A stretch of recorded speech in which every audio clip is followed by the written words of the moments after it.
It's 5 o'clock somewhere. It's Texans happy hour. I know y'all need a drink. Hard work, hard work, hard work, hard work, hard work, work. There you go. Hard work, work. Everybody doing it right. Hard work, work, work. That's what I say. Hard work, work, work. Earn my pay. Hard work, work. Hard work. Do it every day. Hard work, work. Get up out of 2:45. Hard work, work. Let me go and earn my pay. Hard work, work. Boots on and lace. Hey, what's going on, y'all? You tuned to the Sports Talk of Big Sarge show. I'm your host, Big Sarge. Make sure you follow me on the app formerly known as Twitter at Big Sarge Sports with a Z at the end. Follow me on the Tick and the Talk at Big Sarge Media. Make sure you subscribe to my YouTube channel at Big Sarge Media. Follow me on Instagram at Big Sarge Sports with a Z at the end. Because you know we do everything for the gram. And make sure you are subscribed to the Locked On Texans podcast and to the Locked On Texans podcast YouTube page. What's going on, y'all? Hello. Hey, ma'am, I seen your son today. I don't know if you got a chance to talk to him or not. Him and I had a conversation, had a really good conversation today. We had a really good conversation today when he was out helping pass out turkeys and other things for Thanksgiving for the community out at NRG. It was good. Ask him what we talked about though. We had a very good conversation. I got some pictures too. So if you tell me how to get them to you, I'll get them to you. Hello. What's up? Hello. All right. Once again, tuned to the Sports Talk with Big Sarge show. I'm your host, Big Sarge. I know y'all saying, hey, Sarge, it is 4 o'clock Central Time, 2 o'clock Pacific Time, 5 o'clock Eastern Standard Time. This ain't the normal time. This ain't the morning. What are you doing here in the evening? Like, it's cool. We get a happy hour, especially knowing that we need a drink. We need some type of beverage in order to get us through what happened on Sunday and what we're gonna have to deal with on Thanksgiving with our family that we don't want to be around. I got that part. I got it. I understand. Listen, to my supporters who are used to me being here in the morning, I apologize. This morning though, there's a lot going on. I want to put it out on my social media page on Big Star Sports with the Z at the end on Twitter. I'm gonna put that out, but there was a lot of community events going on today. I was over at NRG with Hannah McNair, Jawar Jordan, Xavier Hutchinson was there, Mario Edwards Jr., John Weeks. Who else was there? There was some more people there. Jeff Okuda. I'm trying to remember everybody who was there. Jeff Okuda, JJ Taylor. Ooh, some people are slipping my mind right now. Anyway, there was a big turkey drive over at the Kroger gate at NRG Stadium. So I went out to cover that. And then while that was going on, I had to leave from NRG Stadium and shoot straight over to the Houston Food Bank, where Will Anderson and his family was, and they were also helping prepare food for seniors at local apartment complexes. And so he was over at the Houston Food Bank. Him, his mom, his dad, and his sister were there preparing bags to go drop off at senior citizen living facilities. And after they prepared them there, they went and dropped them off. And so it's been a long day, like a long day. So I've been doing that, but y'all know how we do here. And one of the reasons why I'm doing this show right now, because I got some other things that I need to do. The Rockets game is tonight. I got 2 or 3 podcasts that I have to be on, but I'm never, if I can, as long as God gives me breath and I'm here and I got this board right here and I got these lights that help illuminate my melanated skin. We said Monday through Friday. Now, I'm going to be honest with you. I'm gonna be honest with you. Thursday, some of y'all may not be able to attend, but there will be a Sports Talk with Big Sarge show on Thursday. I don't care if we just get in here and just talk about what y'all eating for the day, where you got to go, what your plans are. There's got to be something because I know that the holidays are hard for a lot of people, including myself, especially if you lost a loved one. Um, I know that a lot of you all who have supported me over the years know the story about my late wife, Jamila. And if you're new here, I'll tell it to you. I lost my first wife to colon cancer September 5th, 2017. And then 15 months later, 15 months later, December the 14th, my which is my middle brother who passed away when he was 17. My middle brother passed away when he was 17. December 14th is his birthday. My mom passed away December 14th. So there's going to be some people out there that this is going to be their first time without their loved ones. This is going to be their fifth time without their loved one. This is going to be their 12th time without their loved one. This is going to be the 20th time without a loved one or loved ones. And it never gets easier. It never, ever, ever gets easier. And so I'm gonna tell you what I'm going to do. I'm going to come on here before the day gets started, before football and all of that. I'm gonna come on here and I'm gonna be honest with you. I don't know what we're gonna talk about. I have not a clue. I don't know. We may talk some football, some basketball, some equestrian. I don't know what we're gonna talk about. Wait, some of y'all don't even know what equestrian is. I get it though. I got it. We may discuss that later on, but I'm gonna be right here, and I'm gonna be right here for moral support. I'm gonna be right here for moral support and for those who just need it. You can come right here, drop where. Look, it ain't gonna be. It may be just we may have like a freestyle Thursday, Happy Thanksgiving Thursday. We just drop topics into the comments and we just all talk to each other. We just all talk to each other. The people who have lost loved ones can drop what you need to drop in there, and the ones who may not have dealt with the loss, you may be able to help them out. So we're all going to talk here as a family. I don't know how they do it on other shows.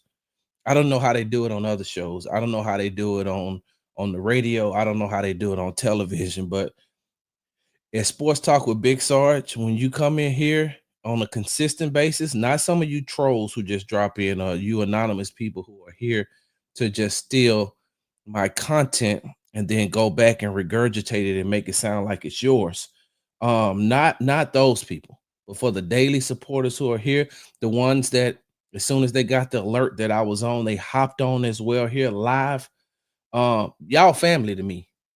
Y'all family. And I told y'all this before that, y'all help me as y'all look, I may be on here talking about the Texans and talking about things that I know because I have the access, but we ain't no different. It's crazy because today we were interviewing Will. I was talking to Will because it Will has this way that he takes himself out of being Will Anderson Jr., starting defensive end for the Houston Texans, the number 3 overall pick in the 2023 draft.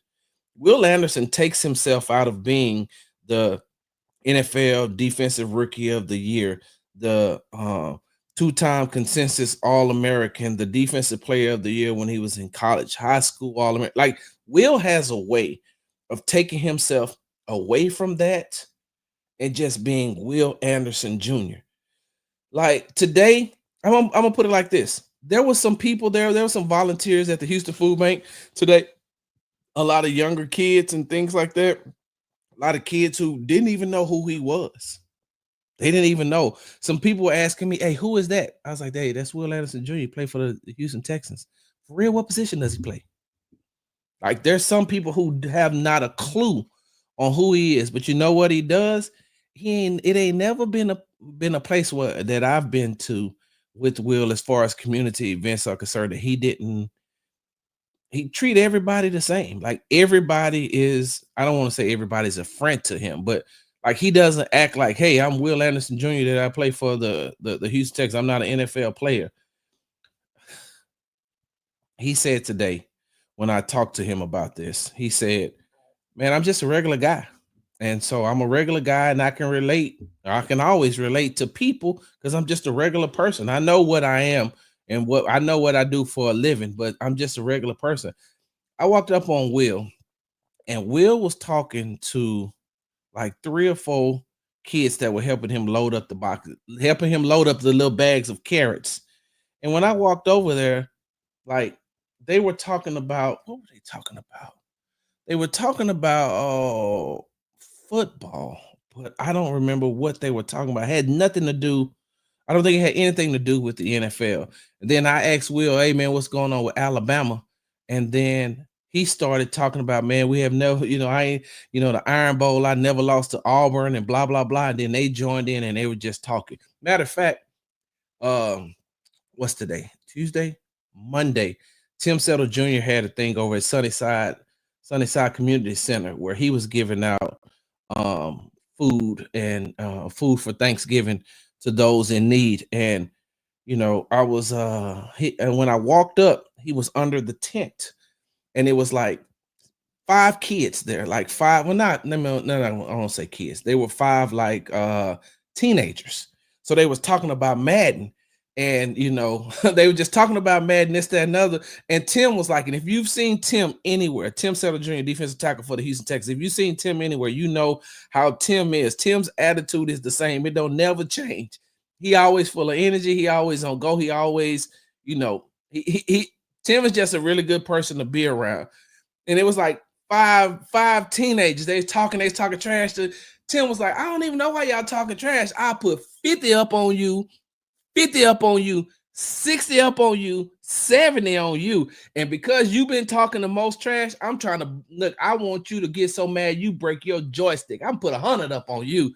And everybody was just laughing, joking, playing, whatever the case may be. So, it was one of those things where the kids were having fun, the young adults that were out there, the adults that were out there was having fun. Just like today at the Houston Food Bank, they were having fun. NRG, they were out there just, the players that were out there, they was just out there giving freely, having fun, interacting, mixing and mingling. Yeah, of course, they had on the jerseys, the NFL jerseys with their names on the back of them, right? They know who they are, but a lot of them, will tell you where they came from. Tim was like, yo, I'm giving back because I grew up on Section 8. I grew up poor. I didn't have nothing. Will was like, hey, look, it was my mom and daddy had to raise 6 kids. Mario Edwards, when I got a chance to talk with him, he was like, man, look, I grew up in Mississippi. We was poor. He said, we were just talking. Somebody put up a picture of a food stamp, and the younger players was like, I don't know what that is. And he said, I know exactly what it is. That's a food stamp. I know what that is. So all I'm saying is that, that this will be a safe space for people to come on Thursday, just hang out. We may hang out for 30 minutes. We may hang out for an hour. We may hang out for an hour, 30 minutes. Just depends on what the flow is like. We're just going to be here hanging out. Let me hop into. Oh, y'all over here talking about food. Oh, hold on. Y'all over here talking about food. Hold on. We were all up late last night in the group. Wait, the group chat? Where Corey at? Corey. Did I see Corey in here? Ah, yeah. What's going on? Huh? Miss Joy want to know what everybody cooking. What y'all cooking on? What everybody cooking on Thursday? Alexa says she got a honey baked ham and making dress. Hey, look, hold on, time out. We gonna get y'all. Everybody's on they kind of like their week. Their holiday schedule, right? Now it's just Tuesday. Everybody's really on their holiday schedule, especially since it's 4:30. Most people start checking out of work at 2:30 today because they know on tomorrow they only got to work half a day. So a lot of people checking out. Thank you for being here. Hey, Thank you, Alexis. Thank you for calling it dressing. Thank you. Thank you. Thank you for calling it dressing because every time I hear the word stuffing, I cringe because I never knew what stuffing was. Like I knew the stovetop stuffing commercial, but I was just like, I don't know what that is. Stovetop stuffing. Huh? Hey, mom, can Timmy stay over? What we're having? We're having stovetop stuffing. Oh, yes, Timmy can stay over. Oh, can Timmy stay over for dinner? I'm like, cool. That stuffing must be something nice. Timmy got to stay. Everybody's excited that he got stuffing. What is stuffing? And as I got older, people's like, yeah, that's dressing. I was like cornbread dressing? Well, something like that. In a box? Well, no, it's like, so I mean, it's dressing. Then why does it come in a box? I don't know what stuffing is. Stuffing. I know what cornbread dressing is. It's just like people's like, oh yes, and we're gonna have stuffing, and we're gonna have greens. What are greens? Spinach is green. Lettuce is green. Green beans is green. Like, well, what are greens? Greens, collard greens. Well, you said greens, and I see cans of greens. Yeah, nobody watched these things last night. Like, what a bushel? What a bushel of greens that you gotta wash and pick through. Like, where is that? Stuffing greens. Yeah. What up, though? He said, I can't wait to eat hell. I'm hungry right now. Let me see the bully. Why media acting like the NFL isn't rigged? I don't understand what that means, the bully, but I'm glad to have you here. We can talk about it. What up, Sarge? Ah man, I appreciate that. I may have to do some of these a little bit later on. Let's see. Yeah, the holidays are tough for some. Appreciate you. Nah, yep, it really is. Huh? I'm making oxtail, rice peas, cabbage, mac and cheese, turkey wing dressing. I never had that. Collards mixed with mustard. Hey, kale, red velvet, sweet potato pie. Hey, can you send a plate to me through your son? Just tell him to like I promise. We're gonna get to this in just a second. Okay, so, hey, can you send me a plate though? Like, I just send it to your son. Tell him he could just set it in the media workroom and put Sarge on it. Just put Sarge on it, and I'll come and pick it up. I know where it's from. Lord Jesus, that sounds amazing. That sounds amazing. Hey, for those of you all who plan on going to other people's houses and taking leftovers, if they ain't got no like, first of all, take your own container. That's the first thing. Take your own container. But if they give you a container to take it back. I don't give a damn if it's a the country crock butter bowl. I don't care what type of Tupperware it is. I don't care if the Tupperware is stained from them heating up spaghetti over and over and over again. Take it back. If they give it to you, I mean, if they tell you can have it, that's one thing. But if they load you up some, take it back. You know where you got that Tupperware from. Some of y'all got so much Tupperware from other people's house, it don't make no sense. So you ain't gonna be babysit CJ in the second year. He should be handling all. Hey, yo, wait, Lord, hold on, Lord, hold on. Now I said in 2025, I'm not saying pause, no Diddy, no Orlando Brown, like none of that stuff. I ain't going, hey, yo, but it ain't 2025 yet. Sorry, you ain't gonna be babysitting CJ in second. He should be able to handle all loads. Hey, yo, what? Lord, that's wild. Handle all loads. I got to get this back to a family friendly show. I know Mark's right. Handle all. Yeah, I need a plate too. I need to play too if nobody cares the group check it. Hey man, look, let me stop right there. Amazing job done by the group chat spaces last night. They had Diamond Delfonte, who is one of the best wide receiver trainers in the nation. Hell, probably in the world. Like he has trained some of those wide receivers that you watch play on Sunday, including Tank Dell, I think Jamar Chase, Justin Jefferson. I think he said he had to get off the spaces last night to go talk to Justin Jefferson, former Houston Texan defensive back Steven Nelson was on there. He was there for like 4 hours, just talking. I didn't get a chance. I didn't listen to all 4 hours. I think I came in on the last hour because me and Steve had some things that we needed to talk about. And I was like, hey, let me go ahead and jump in. Well, I also had to catch Diamond Del Fonte before he left because I had to call him out, not like in a bad way, but he hadn't gotten back to me on some things I'm trying to do so I could bring it here to the Sports Talk with Big Sarge show. And so I called him and we got a chance to talk to Steve, and I'll talk about that a little bit later on. But I want to give a special, Big Sarge salute to Corey Barrett and that group chat, man. Y'all I like what y'all are doing over there, man. It's really good. And I know they stealing y'all stuff too. Let me see. What's good, Matthew? Let me see. All right, I'm gonna get down to some more. Now Mario was who daddy played in the NFL for a decade. Hey man, I'm just telling you what the man told me. Ran the Philly Marathon and talked to some Eastern Titans fans out there want to talk about embarrassingly mad. Hey, I definitely understand what's going on. No. Hey, Kendrick Lamar dropped. Why would I change my shirt?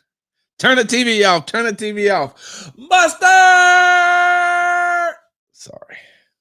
I forgot my daughter's in the other room. Let me not. This is my first year buying a home baked ham. Huh. Sorry, I just want to dress it for Thanksgiving. He said, hell no to everything. Hey, that's all I want. All I want is just some good dressing. Fresh off the J, what's good? What's going on? Dressing is a Southern thing and tradition. My family make cornbread dressing, collard greens, and mustard greens. No, I'm not having no sweet potato pie. We're gonna talk about that a little bit later on.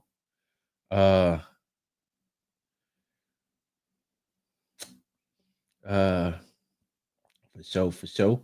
All right, we got some more comments in here. I mean, honey baked ham. I usually make it. Yep. What's good? Hey, what's good? Charlestown Sarge, Homestead, Killer Kyle in the space. Drink no drinks Friday. So, hey, Killer Kyle, that's because you waiting. Hey, I got Killer Kyle and I got Corey. If y'all have ever been in any group chat within the group chat spaces with these two, with Corey and Killer Kyle, y'all already know it always go down. All right, y'all, let me go ahead and get in here. Thank y'all. Hey, listen, thank y'all for letting me just talk and rant a little bit. I appreciate that. All right, once again, tune to Sports Talk with Big Sarge show. I'm your host, Big Sarge. Make sure that you like, comment, and subscribe to my YouTube page. Hold on, y'all, because every time I always forget this. Let me reshare this to the people that's on the app formerly known as Twitter. All right, so you see, Texas Happy Hour. Y'all need a drink. I know y'all need a drink. We got to talk about. We got some things that we need to talk about. And the first thing we need to talk about is this. I wrote this down. Will a win over Jacksonville help get rid of the stomach ache? Because a lot of you all still have a stomach ache from the Tennessee Titans game. Look, I know the Jets game was, okay, you expect them to, do a little something. Hey, man, stop. Don't start with Killer Cow. Look, a lot of you all were like, okay, the Jets game, you was like, man, I feel a little pain, but I think there's something that I can get over. Let me go ahead and give me a little, let me just go ahead and take me some Tums. Let me take me some Tums. Hey, they still make Rolaids, Rolaids. They still make Rolaids. And let me just go ahead and give me some Tums. Settle my stomach down. I may have eaten something the wrong way. Then the Lions game in the second half debacle in that Lions game, you could have been like, man. my stomach don't hurt as bad, but I can still feel a little pain there. This Titans game, oh, that's a full out stomach ache. You cramping. You cramping somewhere, your stomach hurts so bad. Like you're in a fetal position, your stomach hurts so bad. Hey, look, that Titans loss, that ain't something that ginger ale gonna get rid of. I said it exactly how I meant it. Ginger ale, not ginger ale. I don't know what ginger ale is. I know what ginger ale is. Ginger ale ain't finna get rid of that. 7-Up ain't finna get rid of that. You know what you need for this stomach ache? You gonna need you a hot toddy, first of all. You're gonna need you a drink. And after you get a drink, right? After you get a drink, you're gonna have to sit yourself down, and then you're gonna have to just wait till this stomach ache goes away. Beating Jacksonville is not gonna make that hurt and that pain that you have from losing to Tennessee. That's not gonna make that go away. Hell, that ain't gonna even help with the pain. You had 3 winnable games. You're supposed to win. You're supposed to beat the Cowboys. You're supposed to beat the Titans. You're supposed to beat Jacksonville. Those games should have been a given. If anything you learned last year is that you don't want to drop any games. If the Texans don't drop those games last year to the Atlanta Falcons and to the Carolina Panthers, they're in a different position when it comes to the playoffs. They're in a different seating when it comes to the playoffs. So you should have learned from that. That's something that they should have learned from. And now you got bad losses against the New York Jets and the Tennessee Titans. And beating Jacksonville, that's what you're supposed to do. How many Chris Rock fans we have here? Comedian Chris Rock fans. Y'all remember the joke that Chris Rock used to tell? He said, you know, I hate being out here talking to some of these dudes who think they gangs, this, that, and other. I ain't never been to jail. You ain't supposed to go to jail. I got my diploma. You're supposed to get your diploma. I graduated from you're supposed to graduate from high school. These are things you're supposed to do. So beating Jacksonville is something that you're supposed to do. I don't care if the Texans put 50 points up on Jacksonville. That's not going to help. It's not going to help get rid of the pain.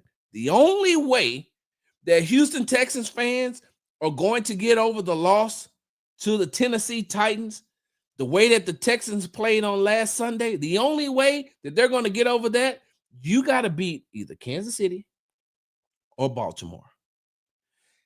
That ain't no easy task, especially for an offense that's inefficient. Definitely for not an offense that's inefficient for the second half. Oh, let me write this down because I meant to tell y'all this. I want to write this down. So while I was out today, right? And I'm gonna get back because the next thing I want to talk about is y'all seen the question that I asked. I have to say asked because asks. Because if you ask somebody, you're gonna kill him. Y'all know where I be. Hey, I asked him a question. Did you kill him? When you asked him, did you kill him? So I asked, make sure you get the K in there, a question to D'Amico Ryans, head coach of the Houston Texans, about was the bar set too high for CJ coming in? And we're going to get to that. We also talked about that on the Locked On Texans podcast. But I want to stop because this is something that I wanted to talk to you all about. So a lot of people, right? There's a lot of people out here who's trying to give offensive coordinator Bobby Slowick trying to give him a pass. And what they're trying to give him a pass is they're saying, what is he supposed to do when he loses Nico Collins for 5 weeks and he loses Stephon Diggs for the year? You make the adjustments. That's what you do. That's what you do. How long were the LA Rams without their starting wide receivers? How long was Puka Nacua out? Now, I'm not saying that they went out and they still won, but Sean McVay made the adjustments. When you don't have players, you're supposed to be able to make adjustments. I've told this story before. I'll tell it again. And if you're probably, this ain't going to be the last time you hear it. When I used to play my sons in Madden and I used to beat them, they may start out, if there may be at some point in the game, they would be beating me. And then they get happy and they's like, yeah, I'm about to beat you now. Yeah, they start talking trash and it's be like, okay, all right. And then at the end of the game, I beat them and I don't be like, hey, good game, little bro. I be like, hey, bro, you see that? I stomped a mud hole in you, didn't I? You know what I did? I said, like I tell you when you're playing regular football, just like I tell you when you're playing regular football, when I tell you football is a game of adjustments. It's a game of adjustments. Play Madden. For some of y'all, look, I haven't played Madden in I don't know how long, but just play Madden. You'll see football is a game of adjustments, no matter who you're playing against, whether you're playing against another opponent or whether you're playing against the computer. Football is a game of adjustments, and that happens in real life. In real life, it's a game of adjustments. I was speaking to someone today when I was out at NRG, and I said, you see what Ben Johnson did? The coordinator, offensive coordinator for the Detroit Lions, and we talked about that here as well. You see what he did? He watched his quarterback throw 5 interceptions, and he made the adjustments. We talked about that right here on Sports Talk with Big Sarge. Make the adjustments. So I'm saying all that to say this. Hey, Bobby, I don't want to hear that you were without Nico Collins. I don't want to hear that you were without Stephon Diggs. I don't want to hear that you were without Tank Dell. I don't want to hear that you were out without Joe Mixon. You know what you do? You make the adjustments. Now, I'm not saying make the adjustments and you're going to win the game. No, that doesn't always happen. Sometimes you make the adjustments, and then somebody that you're playing against, it just makes a better adjustments. Make a better adjustment. It's a match. It's like chess. It's a chess game. That's all it is. You make a move, somebody may counter your move with a better move. And so what I can't understand is how were you not prepared to make the adjustments? Especially in the NFL where injuries happen all the time. You should have had, this should have been your plays right here. Okay, so this is the regular plays right here. Got it. These the regular plays. This is my playbook. Coming into training camp, this is everything, all these plays, all these plays right here that's loaded onto your iPad that says regular season regular season playbook right here. Right. What should have been in the other file on that iPad right over here was, hey, contingency plan. I said this on the Locked On Texans podcast, and I'll say this right here again.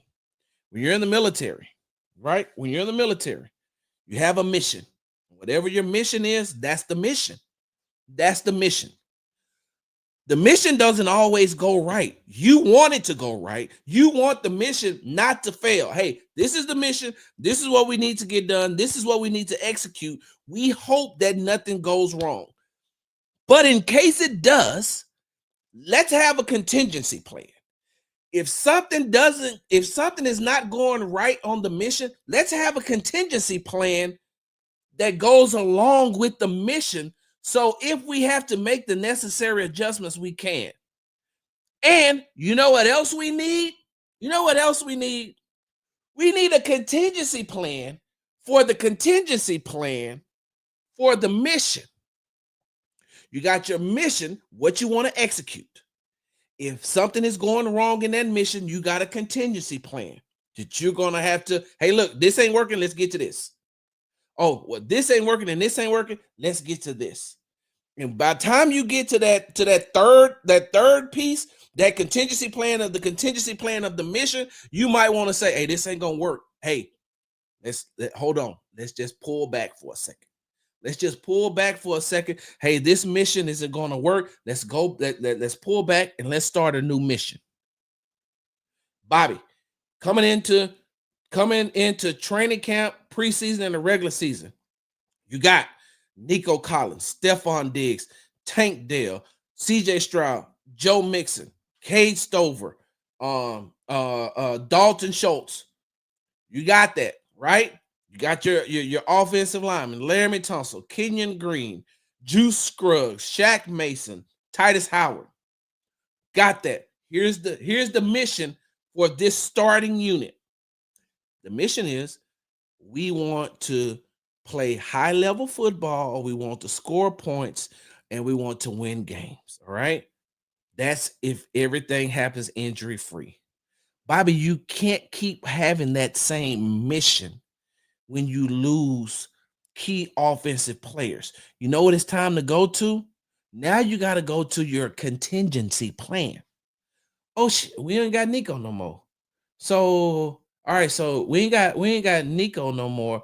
Let's move Stephon Diggs to the outside. We got to move. We got Tank over here. We got Stephon Diggs over here.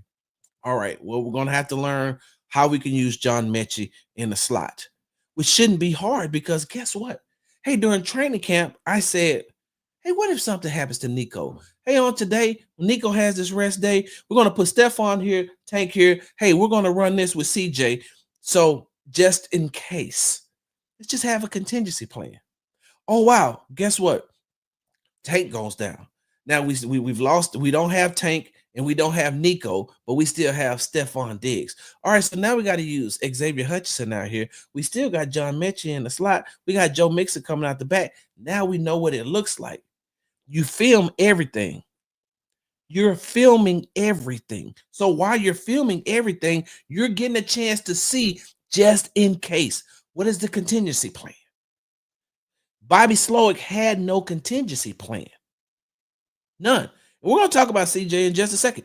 Bobby had no contingency plan. At least that's what it looked like. Now, I don't have access to the offensive playbook. I don't have access to any of the plays that are being called. So I don't know. I'm just going by what I see. And what I see is there was no contingency plan just in case these things happen. And so now Bobby's not making the adjustments. Kevin O'Connell, head coach of the Minnesota Vikings, had a plan coming in for what's his name? JJ McCarthy, right? The rookie quarterback. He was supposed to start, lose him for the season. All right, we got Sam Darnold. It's time to scratch everything we were going to do with JJ. Well, not scrap everything, but keep some of the stuff. But now we got to build an offense around him. Well, that's cool because I already got plays just in case that happens. So that's all I'm saying is that I can't fully give Bobby a pass. Don't get me wrong. Losing Nico, when he went down, he was the number one wide receiver in the NFL. Losing Nico, that hurts. That hurts. I'm not taking that away. That hurts. Losing Stephon Diggs, that hurts. That's two big chunks, two big pieces to that offense. Losing Mixon for those games that you lost, that's a big chunk. But they don't stop games. They don't stop games for you because you don't have your star players. The game still got to be played. And that's where Bobby should have had that contingency plan saying that, all right, Mechie can't run the same plays that Diggs run. Mechie's in his third year. Diggs is in his 10th year, 11th year. I don't know exactly how long Stephon Diggs has been playing. I just know he's been playing for a long time. He played with Minnesota, he played with Buffalo. This is a seasoned veteran who has had multiple thousand-yard seasons. This is a veteran. You can't replace his leadership. You can't replace exactly what he brings, but we're going to use what we got with Mechie. Hey, I can't run the same plays for Xavier Hutchinson that I ran for Nico Collins, even though I know they have the same stature and the same frame. They're two different but the same wide receivers, and Hutchinson doesn't have enough time on the field like that, like what Nico has, and he doesn't have enough time with CJ. So guess what I need to do? Hey, man. Hey, training camp. That's what training camp is for. Let's mix and match and see what just in case. And you take notes of all that. You write all of that down. You say, this is just in case. And so while, yes, I give Bobby somewhat of a pass because he's had to deal with some adversity when it comes to injuries, but you also have to be able to make the adjustments. Now, the one reason why I won't totally destroy and obliterate Houston Texans offensive coordinator Bobby Slowick, the one reason why I will not obliterate him with my words and criticism and things like that is because, this is his second year. Like, I know that you all don't want to hear that. A lot of Texans fans, don't want to hear that. But Bobby is only in year 2 of calling plays. So with the injuries, with the injuries, with the inexperience, the experience that he's still learning, I have to say, hey, look, I can't place 100% of the blame on play calling. I can't place 100% of the blame on Bobby Slowick because him, CJ, D'Amico, Will, Tank, they're all growing together. They're all growing in this thing together. This is the second year for all of them. And I can't lie and sit up here and say that in year 2 of any job that I was on, I may have been efficient, I may have been proficient, but I wasn't an expert. So I don't expect him to be I don't expect Bobby Slowick to be an expert. What I would like to see from Bobby is you take a little bit from everybody that you play and you incorporate that yourself. I would like to see some of the adjustments made and not the same thing happening over and over every week. I know you come in with a game plan, but sometimes mid game, you may have to scrap that entire thing. And that's why I keep bringing up the Lions game because whatever they were running, whatever they were doing was not working for Jared Goff. Jared Goff just could not get past the fact, could not stop throwing the ball to the Texans defenders. But at the end, they started to make the adjustments. And that's all we really want Bobby to do. We just want Bobby to make the adjustment. And we haven't seen any good offensive play from the Houston Texans in the second half of games. And I know we've beat that thing to a pulp. We've beaten that thing down. We know every week, pretty much for the last 6 weeks, we've been coming in here talking about how the offense needs to score in the second half. And that's where I can't give you a pass, Bobby, because with the amount of weapons and talent that you have, the play calling needs to be better. The play calling needs to be better in order for this team to be effective. Now, that's just one aspect of it. The second aspect of it is Texans quarterback CJ Stroud. But before we talk about that, I see that you all have been talking over here in the comments, and y'all know how I like to do. Y'all know how we do over here at Sports Talk with Big Sarge. This is an interactive show. We talk back and forth, and I'm gonna get to some of these comments before I move to my second point. Let me go back up here.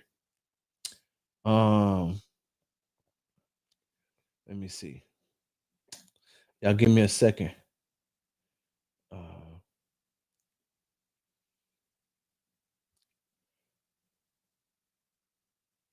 yeah, here we go. Yes, it would be even better when if the Texans beat the end of regular season. You talking about beating the Titans.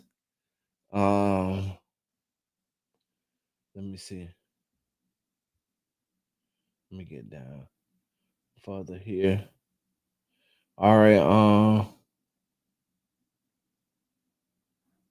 Ryan's lied to us. Damn well, CJ had too much on his plate. We're gonna talk about that. Tay, right? I hope I'm getting that right. Tay, have a plan for the plan for the plan when all the plans fail. Exactly. Exactly. Tony says, review what can go wrong and have a plan. A win could be some ginger ale. Do you want some ginger ale, Dre? Uh, I tell you, I'm crashing out for real. Why the Texans didn't fix the offense didn't fix the offense during the offseason earlier. Exactly. Exactly. Undisciplined football is worse than losing a player, in my opinion. We've had too many penalties on touchdowns and too many penalties to put us in bad decisions. I don't care who you blame, but it needs to change. Let me stop right there. You're right. And that right there falls on D'Amico. Because what is the plan?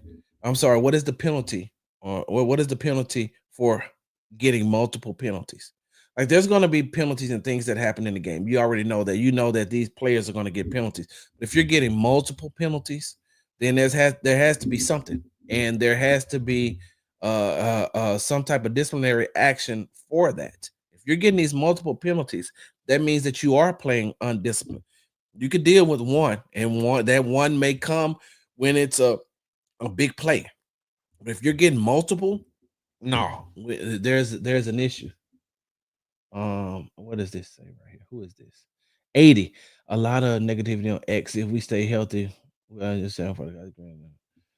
Kamari Bullock War confused. They said a different winner, but Tulsa Juicer needs to stop setup.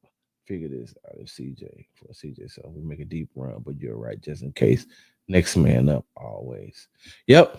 But he's doing the baddest job. Maybe he should just try to do something else. Don't think he should answer for offensive play caller though. The Titans keep talking about Amy Adams prep. Talk to them that this game being personal to her. You know what? Deverick. I hope I got that right. I think I may have asked you that before, but I hope I got that right. You're right. The Titans keep talking about Amy Adams prep. Talk to them for a third win of the season. Hold on for a second. It's happy hour. Let me get my drink. What I got something mixed with right here. I got a little something left in right here. Mr. Grant, thank you for putting that up there, Mr. Grant. And I'm going to leave that there for just 1 second. If your owner has to prep talk you to get your third win of the season, then that means your team was already trash. True ash. Trash. If the owner of the team has to come down and motivate you to say that I really want this win because it's against the Houston Texans, then that means that your team already sucks. The owner of the team got to give you a prep talk. The owner. So wait a minute. You're already getting paid by, right? The owner is already paying. Now they got to come down and prep talk you too. And what the hell does that say about the coaches? What does that say about the captains on that team? Oh, hell yes, I'm clipping this up and I'm going to put it out. I promise you. If the owner of the team has to prep talk you, let's just put that in Houston Texans language. If Kyle and Hannah McNair have to come down and talk to the Houston Texans to prep talk them before the game, not just give them some motivation, not just, just having a conversation with them, just want to address the team. But if you got to say that this game is personal, if your owner is telling you that this game is personal to her, every other game ain't. So winning is not personal. You only want to win when you play the Houston Texans, so you can talk trash to Hannah McNair. That's what it is. Like, listen, there's a lot of people in this. There's a lot of people on this live right now who have played sports at the high school level, the college level, some even at the professional level. Y'all drop that in the comment. If the athletic director, if the principal of the high school got to come and prep talk you and say this game is personal to me, then you should take that as a sign that your team is horrible. Your team is trash. And if I'm a coach on the Tennessee Titans staff, if I'm Rand Carthon, the general manager of the Tennessee Titans, I'm looking at this statement and I'm saying to myself, there's a big damn issue going on in this franchise. Somebody got to fix it. I want this game because it's personal to me. They play 17 of them. So 2 out of the 17, when you play the Texans, those are the only ones that's personal to you. What kind of franchise are you running, ma'am? Every game should be personal. Every game. You know what?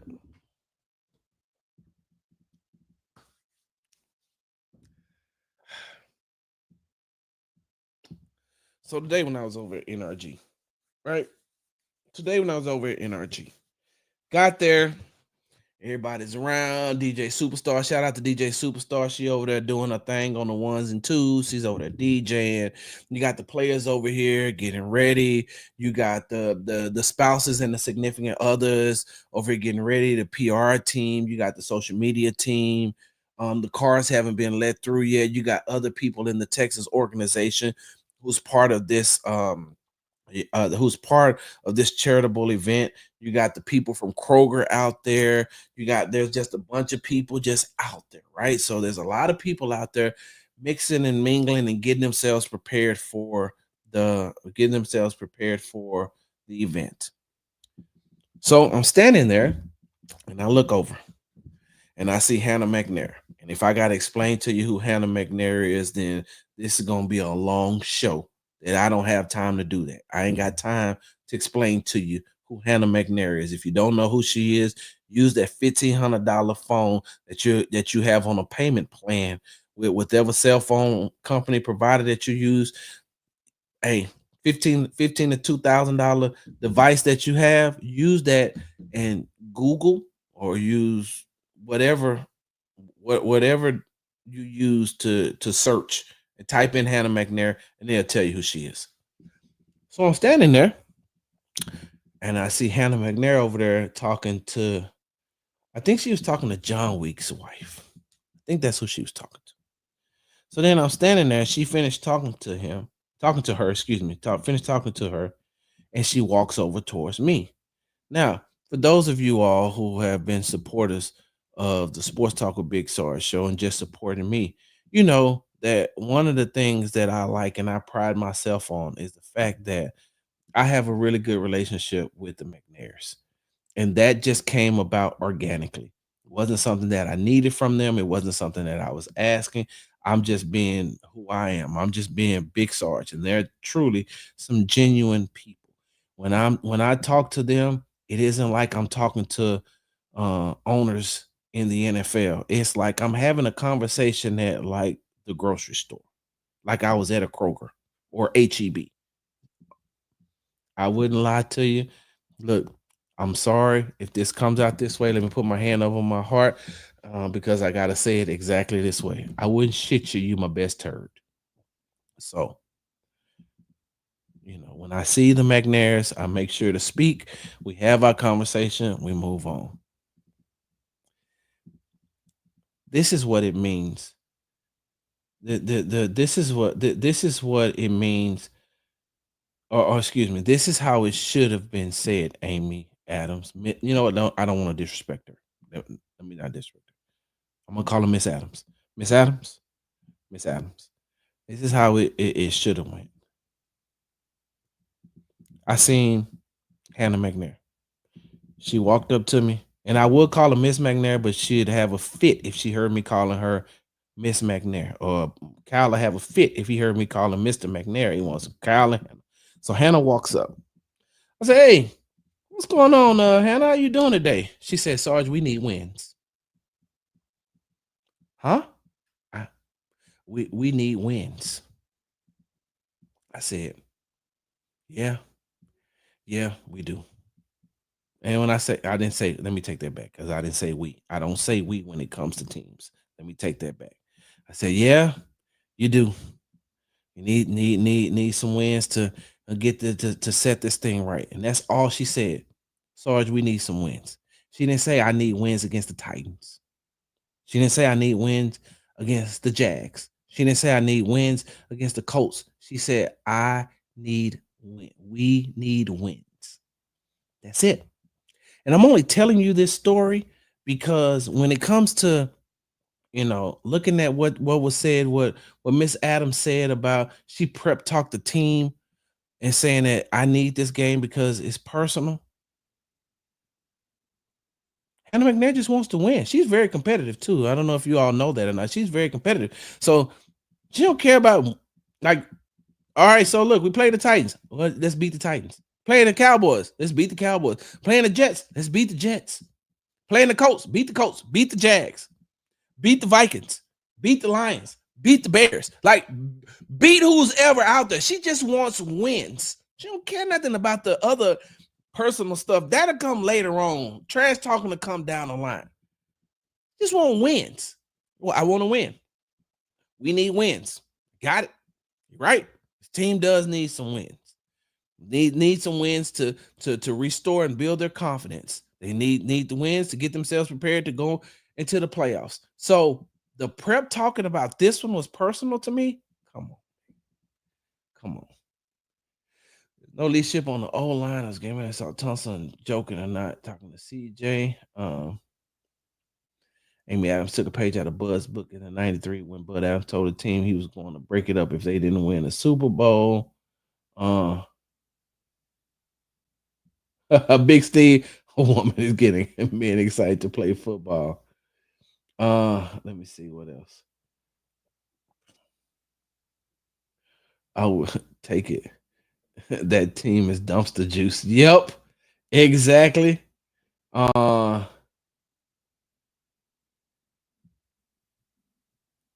Hey Ricky, I got it. You know you my guy, but I ain't talking about U of H today. Can I talk about U of H tomorrow?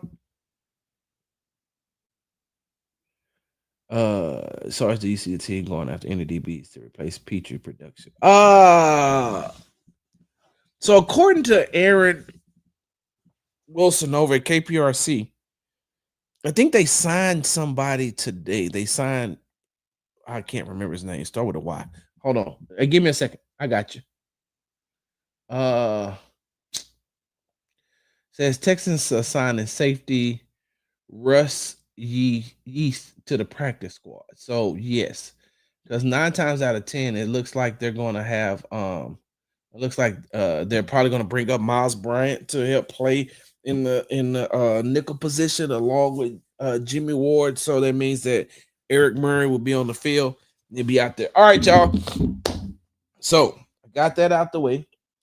A win over Jacksonville is not going to help cure the hurt that the Houston Texans fans sustained against the Tennessee Titans.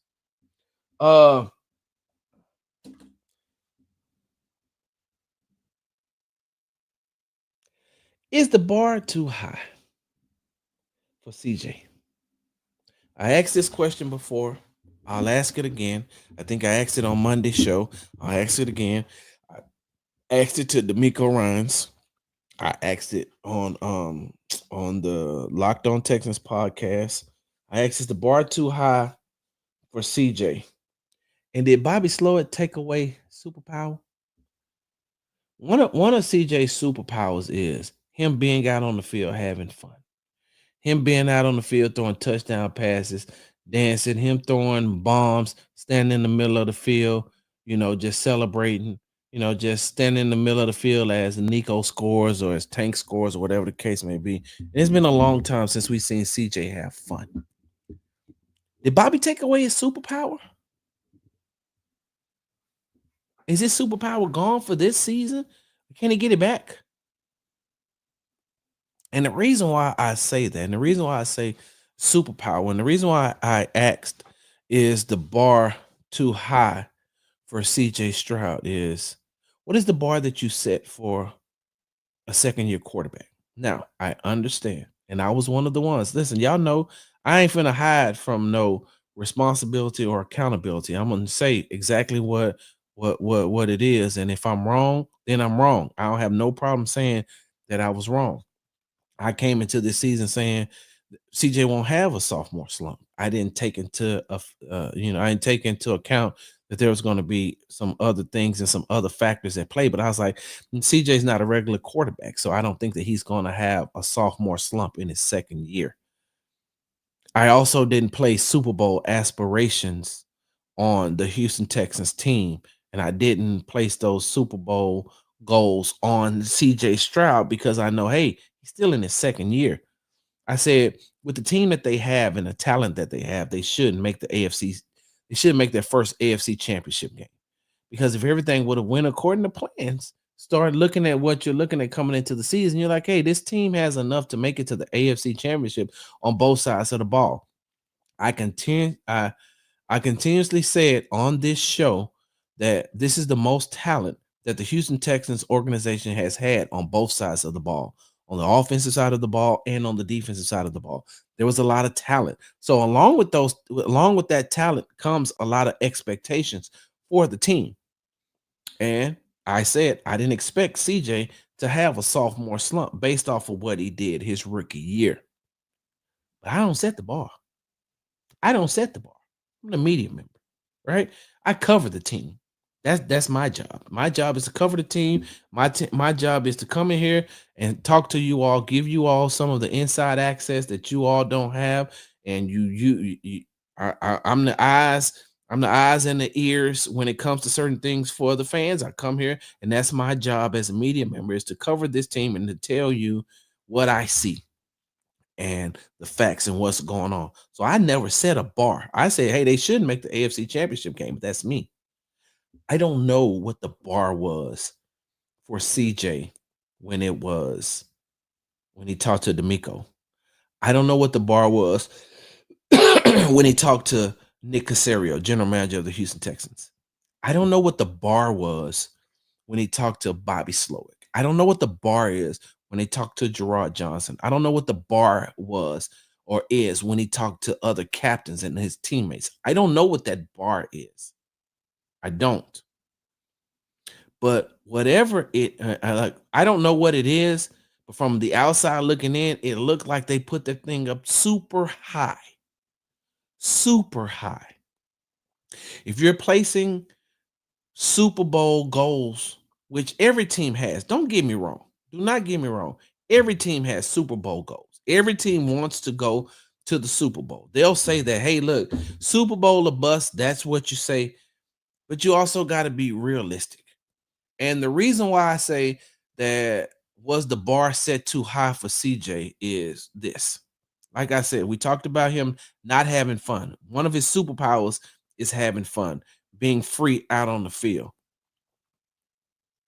Outside of him taking the hits, outside of him taking the sacks, outside of him, scrambling in the pocket. And some of these things are self-inflicted wounds.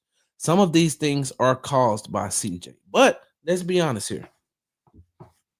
Let's be honest here. Yes. Yes.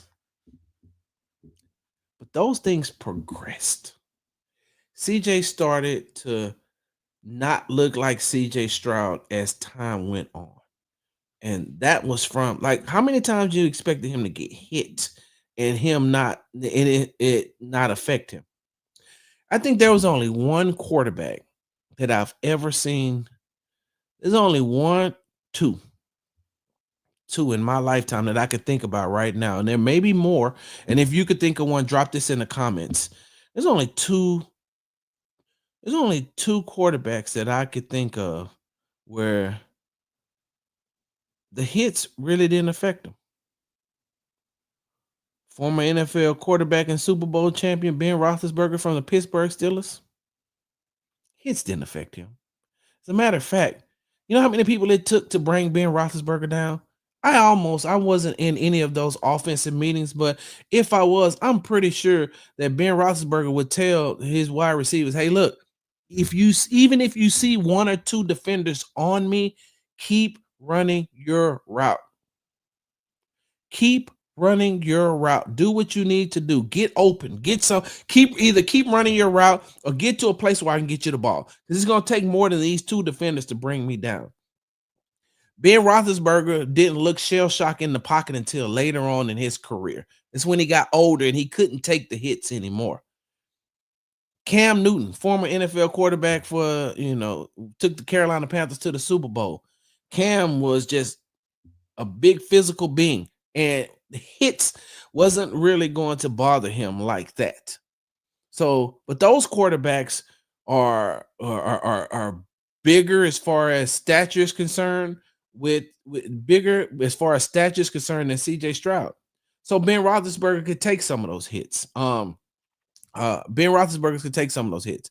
Cam Newton can take some of those hits. Like some of those bigger quarterbacks could take some of those hits.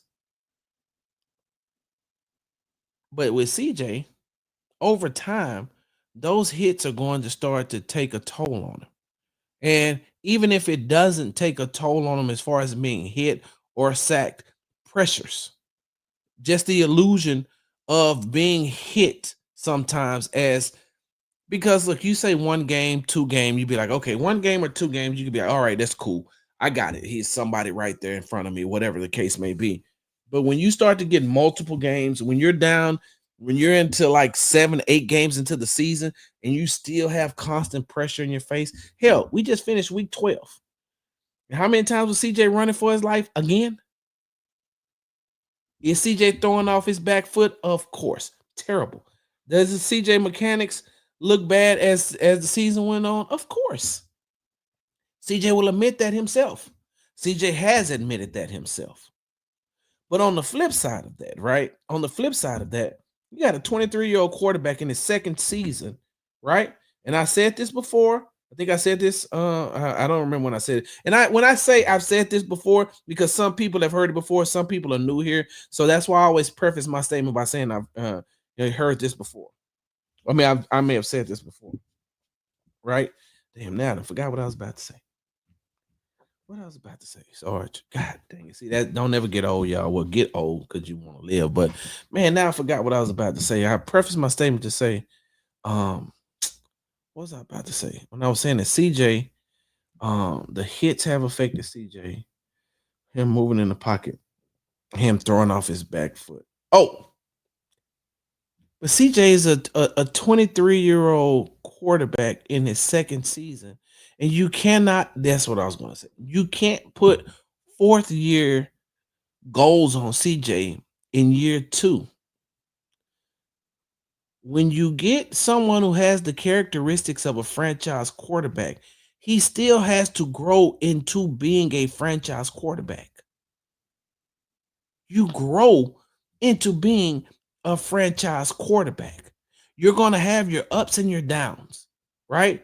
But as long as you're able to stay healthy in the NFL and you have the characteristics to be a franchise quarterback, one of the best things on your team, you grow into that, meaning that you learn from your mistakes and you keep it moving. In year 2, CJ has year 4 goals or aspirations already heaped up on him. Now, some people are going to say, well, Sarge, you're supposed to have goals. You're supposed to have aspirations. Of course.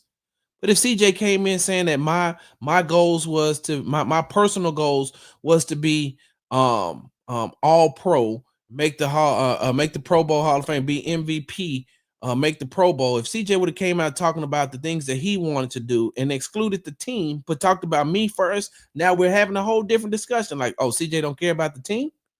CJ don't care about the team. He just care about winning these personal accolades on his own. No, his personal goals come second to whatever the team is. And then you look at the team goals and you say, that's a lot. That's a lot. Oh, well, we went up and we gave you everything. We went out and we got you the things that you needed, CJ. Cool. All right. I did well with these offensive weapons. You added more to the offensive weapons. Okay, cool. Are you gonna let me call my own plays? Because if I can't call my own plays, then okay, so you went out and you got the talent. Make it happen, CJ. Make it happen. All right, cool. All right, I'm gonna be able to audible and call my own protections at the line, right? So you can't want CJ to be a fourth year quarterback in his second year and still treat him like he's in his second year. CJ, you haven't been in the league long enough to call your own plays. Or and hey, listen, I'm not, I don't have that. Nobody's told me that. Nobody's told me that. I'm just talking. CJ, you haven't been in the league long enough to call your own plays, your own protection, your own audibles. Give it time, man. Just take your time. Okay, cool.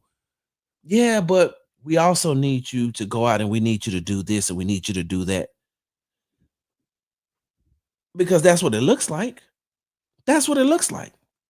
Hey, CJ, we're going to put this bar right here. And these are the goals that this is what we need you to do, right? We need you to reach this right here. We need you to reach this bar. But we're only going to really give you everything to get this far. You're going to have to make it this far. So when is CJ allowed to have make his own mistakes? If you got a second year quarterback that's playing bad in the second half, you got a quarterback that's playing that bad, and you got the bar still set for him. And whose job is it to help him to reach the bar? Let me get y'all a story real quick, and then we're gonna get up out of here. So I've been on here for a long time. I didn't even realize that. So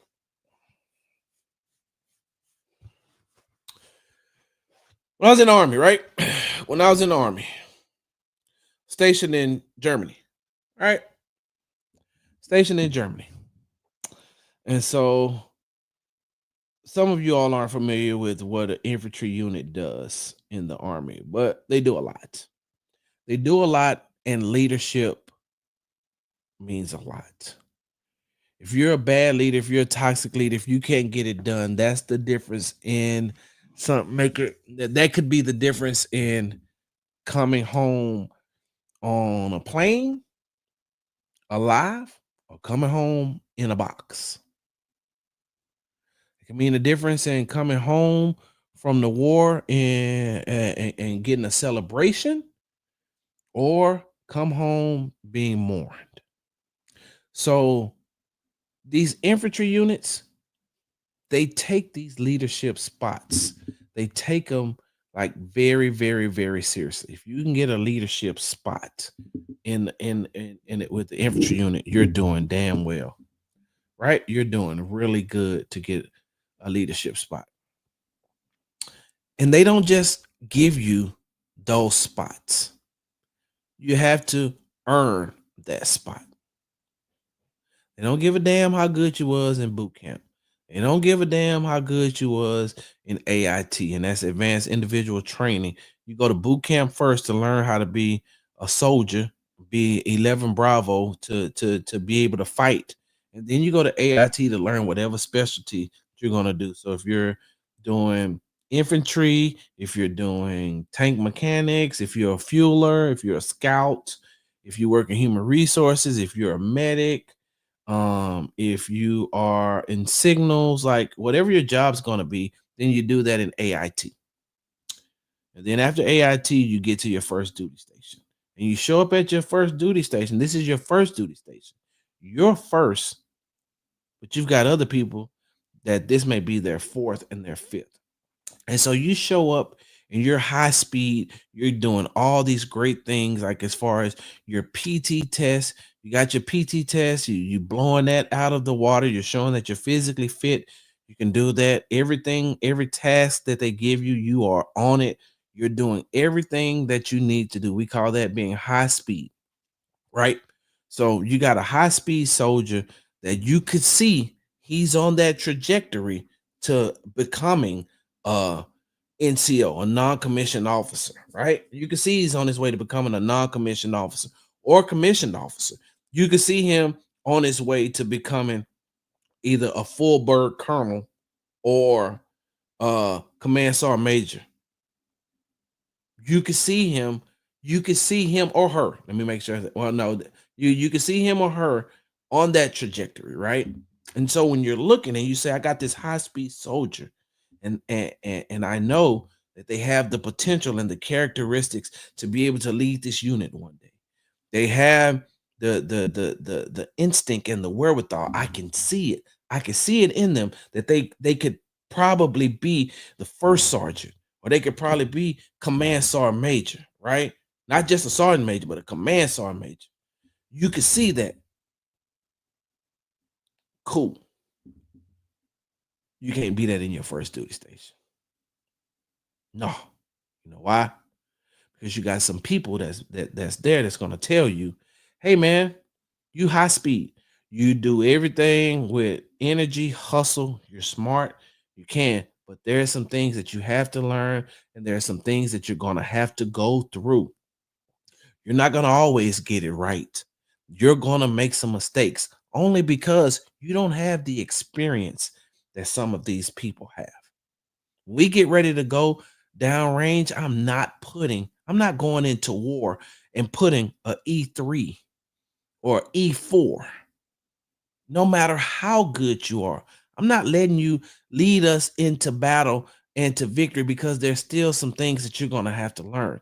My job, and I'm talking about as senior NCOs and officers, my job is to teach you that and to be there when you fail. The bar is for you to be command sergeant major. That's the highest. And I'm just using, when I say command sergeant major, like I'm using on the non-commissioned officer side. E9 is the highest that you can get over there. And then they got E9 with steps or whatever the case may be. Like the command sergeant major of the Army is the highest rank that a non-commissioned officer can get. So that's command sergeant major of the entire Army, but you got command sergeant majors at different posts. So I see in you, you can be you could be a command sergeant major. I see in you, you can be a colonel, a full bird colonel. Hell, you could be a 1-star, a 2-star general. I see that in you because you have the characteristics inside of you. You got that dog in you. You got that dog in you that you don't want to lose, and you want to do whatever's right for whatever's right for the company, whatever's right for the battalion, right? So you're looking at that and you're saying, I know, but you ain't been in the Army but 2 years. You know how much other stuff you have not witnessed, seen? That's where I come in. As the senior commissioned officer, I got to teach you that. And I got to be there for you to say, hey, slow down. Can you become, can you be this? Can you be this at command sergeant major? Of course. You can get to the E9 rank. Right now, you're just a high-speed E4. You don't even know what it's like to go to the board to become a non-commissioned officer. You don't know what it's like to be out in the field for 45 days. You don't know what it's like to be in war. You don't know what it's like to be downrange.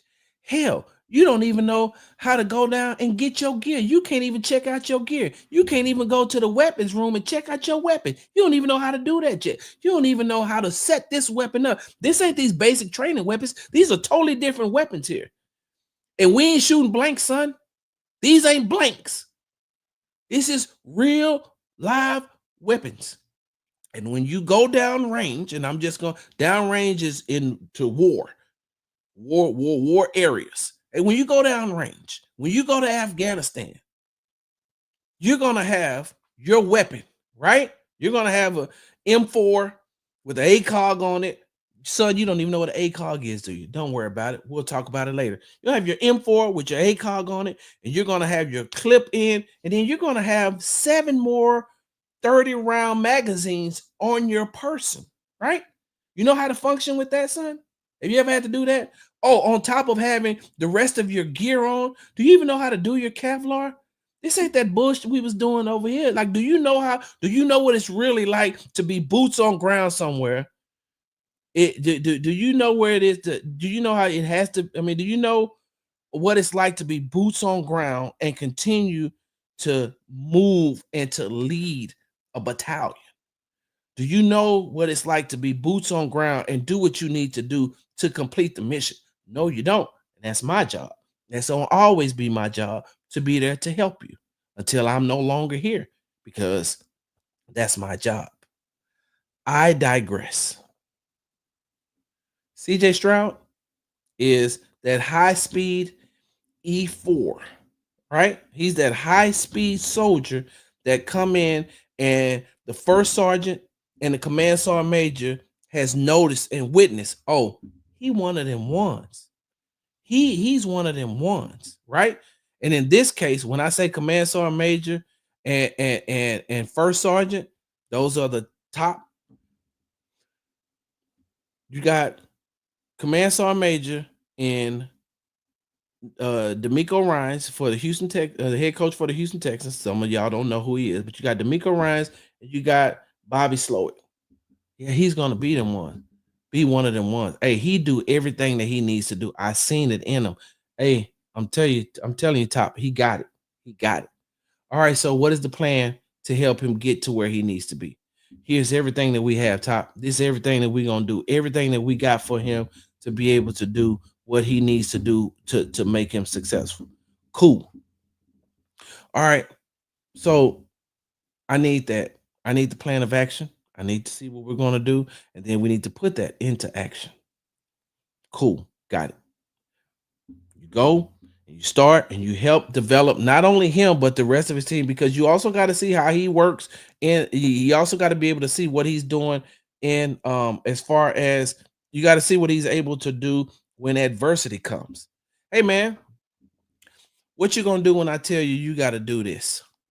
How you gonna handle that? Or hey, don't tell him we're about to do this. Just let him go through it and see how he handles it, see how he comes out on the other end.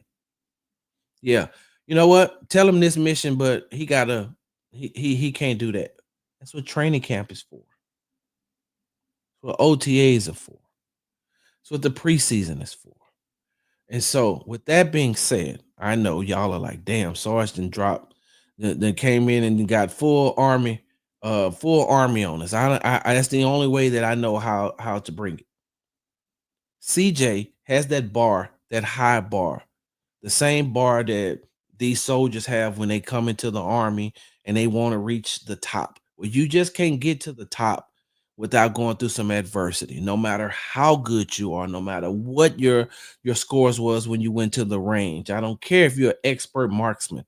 I don't care nothing about that. I don't care if you can, get a 300 and get the president's badge for you can get the president's badge for physical fitness because you keep getting above 300 on your PT test. I don't care nothing about that. You still got a lot to learn. So I have the bar set for you, and later on, that bar is just going to keep going up. Let's get you from E4 to E5 first. Let's get you over to the other side to become a non-commissioned officer. And now that we got you in a non-commissioned officer, now we move you up the ranks. Now we do.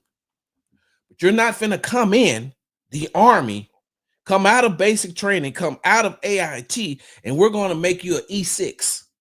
You're a staff sergeant. Hey, these your troops over here. You go ahead and you do what you need to do. We heard all about you in boot camp. We heard about you in AIT. We know what you can do. Hey, here you go. Come on over here. Cool. You've been on this post for a year, right? You've been on this base for a year. We know what you got. Come on over here. We're about to make you an E6. Hell no, it doesn't work that way. It doesn't. It doesn't work that way. That's what I mean by setting the bar this high for CJ. Does he has his own personal goals? Of course.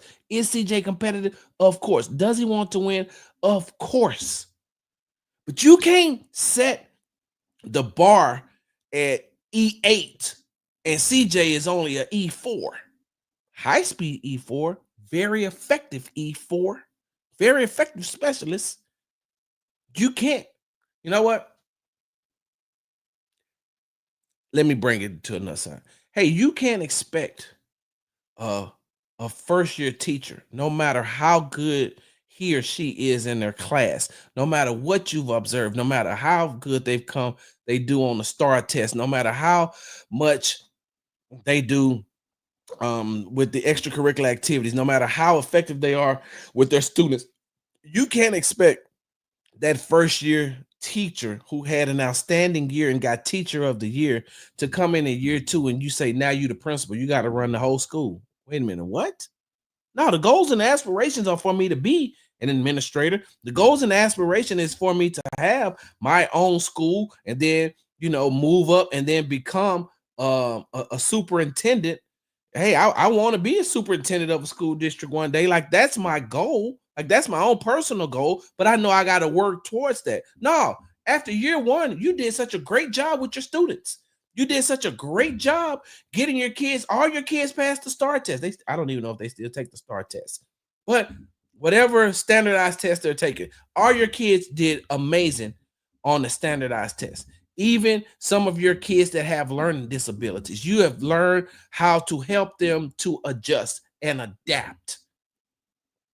Even the students who may be struggling at home, even some of the students that may be going through mental health issues, even some of the students that may be struggling financially with their families, even some of those students that come from a broken home. You have learned as a first year teacher how to make everything work.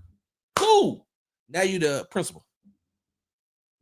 So now I need you to make sure that whatever you're doing, you need to lead the rest of the school. And it's my second year. It's my second year in education. How I'm supposed to do all the responsibilities and the jobs and the function of a principal when, like, you gotta, that's something you grow into. You grow into being an administrator. You got it. This take time. Hell, I don't know how to fill out all these forms and do this, that, and the other. Why are you trying to make me a principal already when I'm just an excellent first year teacher looking to move into the second year of being an excellent teacher? And then by year three and four, now, hey, look, I know what it takes. I've already mastered being this part. I've already mastered being a teacher for this amount of time. Now I'm ready to move up those ranks. Oh, yeah, now I want to be a school counselor. Now, after a school counselor, I want to be an assistant principal. And after assistant principal, I want to be a principal. Then after that, I want to move to the district office. And after I move to the district office, now I want to be the superintendent of this entire school district. It started in year one. You had, though, everybody seen that you could be the superintendent of the school district in year one. You weren't expected to be a superintendent in year two. That's all I'm saying. That's all I'm saying is that it's a process. It is a process, Donovan. Hold on. It is a process, Donovan. It's a process. You can't expect CJ to lead the Houston Texans to the Super Bowl in year two. You can't expect that. You can want it. You can want it. You can't expect it. There's too many things that happen in a season for you to expect CJ to lead this team, him and him alone, to lead this team to the Super Bowl. On the offensive side of the ball, you're saying, CJ, you get it done. We seen what you did in your rookie year. You lead us to the Super Bowl. Now, can it happen? Of course. Do Texas fans want it to happen? Of course. Should the bar be the Super Bowl? Yes. You want to make it to the Super Bowl every year. Every team has Super Bowl aspirations. You want to make it to the Super Bowl. You want to win the Super Bowl. But what if you just make it to the AFC Championship? Is that bad? What if you what if you win your division and you win a wild card game and then you win a divisional game, but you lose in the AFC Championship? Is that bad? What if you repeat from what you had last year and you make it to the wild card game, you win a wild card game, but you lose in the divisional round? Is that bad for a second year quarterback to lead his team to the playoffs 2 years in a row? Did he not fulfill or achieve the things that was that he wanted to? Of course. We know that CJ wants to win a Super Bowl. We know that CJ wants to get to the Super Bowl. So that's all I'm saying is, like, the bar and the bar and the responsibilities and the things that you placed on CJ, and I don't know what they were. And head coach D'Amico Ryans didn't tell me. Um, you know what? I'm gonna tell you exactly what D'Amico said. When I asked, hold on 1 second. Where is that question? I asked if he felt the bar was set too high for CJ coming into his second season. He says, for me, when it comes to the bar being set, who sets the bar for someone? There is no higher bar set for coaches and players than the bars we set for ourselves. So there are no added or external pressures that raise the bar. We have to live up to some expectations. Our expectations is always for our players, our coaches, to continue to grow and continue to get better, and that doesn't change. And D'Amico did not answer my question. All right, let me get up out of here. Before I go, Jalen Petrie, y'all know that he was hurt, and so someone asked the question earlier, and I said that we should know by Wednesday what the plan is. We'll get a chance to be back out at NRG Stadium on Wednesday to talk to. Hold on, y'all, give me 1 second. I'm gonna tell you because y'all know I don't like to do things. Oh, I think. Oh, what? We may on Wednesday.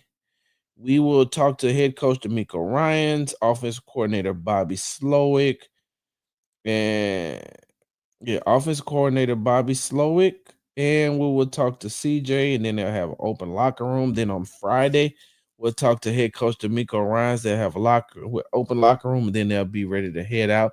No, Thursdays when we normally talk to the coordinators.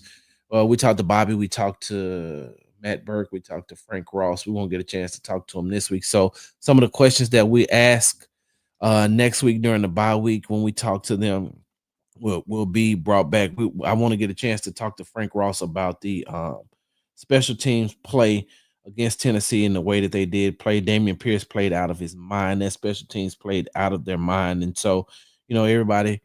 Even though Kaimi Fairbairn missed that gimme field goal, it still played out of his mind. So we're going to talk about that, Jalen Petrie. Before I get up out of here, let me go back and read some of these comments.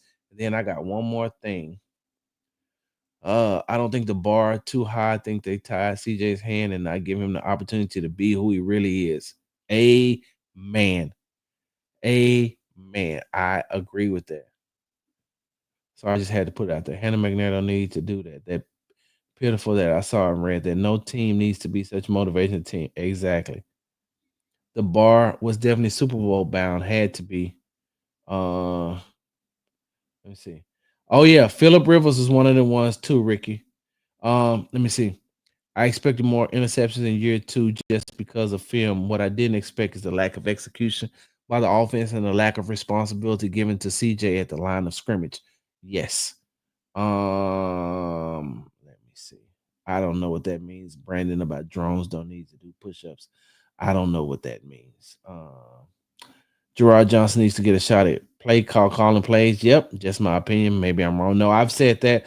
Listen, I was the first one to say that, and then everybody else picked up on it. And I'm not talking to you, Black Vegeta 9000. I'm not speaking to you. I'm talking about the other media members who stole that after they heard me say it. I gave a timetable of 3 to 4 years to really start looking at being contenders. Yes, and I'm one of them ones. I don't judge quarterbacks until after year 3.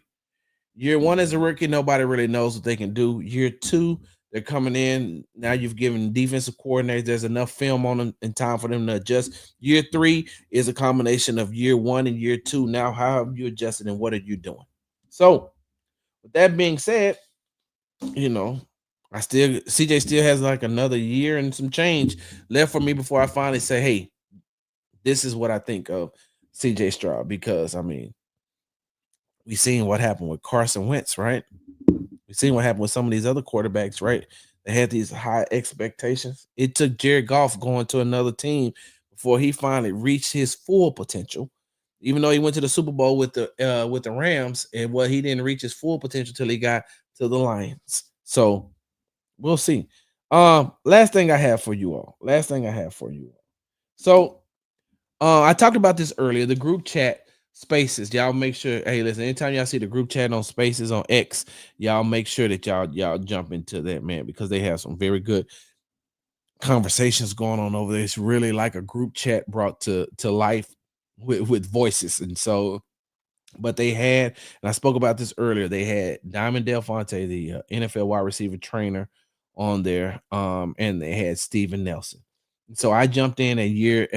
I jumped in like hour 4, I guess. Somebody said, "Hey, Steven Nelson is on. Hop on there if you can." So I hopped on there, and I got on there because I needed to hear what Diamond was. I needed to talk with Diamond, and I needed to talk with Steven Nelson because of those of y'all who remember back in the day. And what I mean back in the day, that's like earlier this year when he made the milk dud head comment. I think that I said something, but I did not take a personal shot at Steven Nelson because I don't take personal shots at players. I just don't. I'm one of them ones that I have the access that if I have something to say to a player, which will never be like a personal shot, but if there's something, then I just go talk to the player. Hey man, I'll let you for a second. Such and such, such, such, whoop, whoop, whoop, whoop. I talk to you. I talk to the to so I don't take personal and I don't take personal shots at any of these athletes that I cover. I'm not going to take a personal shot on social media, past or present. And so whatever I said, Steven Nelson took it as a personal shot. And then he said something to me. And then I responded to him. And so last night when we were talking, he's like, "Yes, Sarge, come on in here so we can talk, whatever the case may be." I said, "I'm here. I'm right here." And so we started talking, and he said, "I don't really remember what happened, but I felt like it was a shot at you." And I said, "You know me for entirely too long. I've gotten a chance to speak with you on numerous occasions. And you know I don't take shots like that." And so me taking I didn't take a personal shot at you. He said, "You know what, Sarge, it's probably just a miscommunication." I was like, "Yeah." I said, "But you shot at me." So I'm almost 53 years old. So I shot back. I shot back. Coach staff used to execute more than the CNCO use behoove. Tell you prior military. Hey y'all, I'm sorry I had to stop, but I had to say the coaching staff execute more than a senior NCO uses. It will behoove you to such and such and such and such. It will behoove. Hey, them senior NCOs love to say that too. It will behoove you, right? But uh well, thank you for your service. Thank you for your service. Um, so Steven Nelson and I got a chance to chop it up, and I will say this: sometimes here in the near future, after he makes the rest of his runs, his runs on other different shows, I think he's going to be on the H Town Rundown. AD, if you're still in here, man, make sure you drop that. I think that Steven Nelson is going to be on the H Town Rundown show tonight. I think he's going to be on that show tonight. He was in the chat, and so I'm pretty sure he has some other shows. But once he finishes doing all that, we'll probably have him on the show probably in 2025. But I'm just saying, I don't see it. AD, you know, it'd be a lot of comments, a lot of people. We love to talk back and forth, so you're gonna have to put it in here again. AD, you're gonna have to put it in here again. Thanks, Say. You're gonna have to put it in here uh so I can promote it again. But I like the fact that I got a chance to talk to Steven Nelson, and you know what, some of the he was in there, I heard before he was just in there talking and saying some things that happened during his time when he's playing with the Houston Texans. But one of the main things that he did was he helped break down plays. He helped break down plays um from an NFL, a former NFL player's perspective, right? And what he's seen. And some of the things that he was saying, I'm gonna give you an example. Remember, we broke down the play of Eric Murray on the touchdown pass to Westbrook, where I said where we broke down the play. I'm saying what I asked, what is Murray doing coming down like that on that double move, and then not being able to recover to get back to help. And Steven Nelson broke that play down. And when he broke it down, it just goes to say that we can analyze these plays from a distance and from what we see. But when you're talking to a player who has played in the system, they'll open your eyes to different types of things. And you know, me looking at that, there was a quarters coverage. Me looking at that and saying, well, they already got over the top help, and the two safeties at the top, so they should just be able to help. But what Steven Nelson said is that D'Amico likes his safeties to play flat-footed so they can be aggressive and come downhill, to help in the run game and to help, as far as across the middle type stuff or whatever the case may be. And so that's something that I didn't know. And I'm going to talk to some of these defensive backs tomorrow to get a better understanding. And he was like, when you look at the play, you're going to just automatically look and say this is what was supposed to happen. But everybody doesn't run that defense the exact same way. And so that's what I liked about him being in the spaces last night, him breaking things down, breaking plays down. So, I appreciate that, Mr. Nelson, you being in there and telling us some breaking down some plays, telling us some different stuff. Now I heard before I got in there it was wild. Well, I'm glad my name wasn't associated nothing in that them 3 hours before, because I'd have been like, I'd have had to do like the rest, like some of y'all do this show, listen anonymously, like y'all was doing last night. Go in there, show your faces. Stop going in these people's spaces or going onto these content creator stuff and stealing their stuff anonymously. Announce yourself. Let them know you in there. Because there was a lot of people that was in there anonymously that was listening.